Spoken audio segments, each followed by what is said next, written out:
in the sky, gazing far into the night. I raise my hand. Salve, galerinha! Quem fala, cara?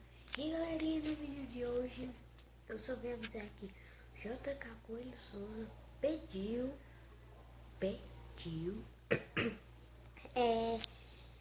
um salve, assim, eu disse o nome dele, né? Então vou dizer, ó, salve aí, JK, um salve aí, ó, viu?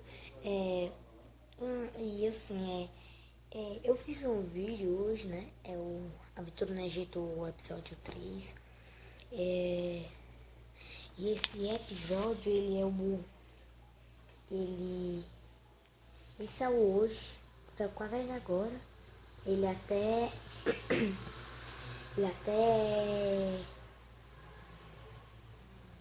foi nesse que o JK pediu. Então, eu tô falando nesse, né? Porque esse é vídeo fora de ordem.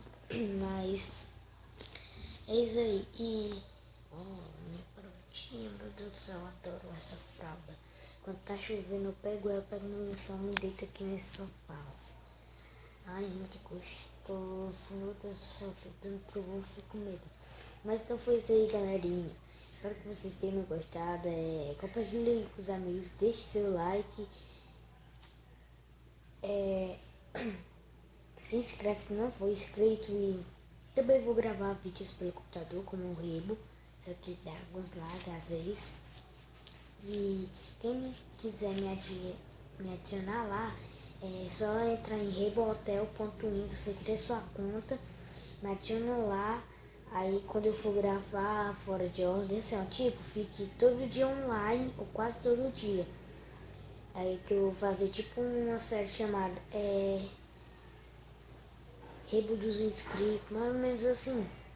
Aí quem quiser aparecer no vídeo, eu chamo, eu convido, a pessoa vem, meu inscrito, vem e a gente grava, falando as coisas, perguntas. Me mandei perguntas no Face, no grupo, que é Lucas por MSP, no Face, ou no Twitter. Ou até mesmo aqui nos comentários. Mas então foi isso. Um salve, JK. Se você JK, se tu quiser mais um salve, é só pedir aí que quando eu terminar o episódio 4, que vou fazer ainda, né? Eu te dou um salve aí, ó. Valeu, falou e...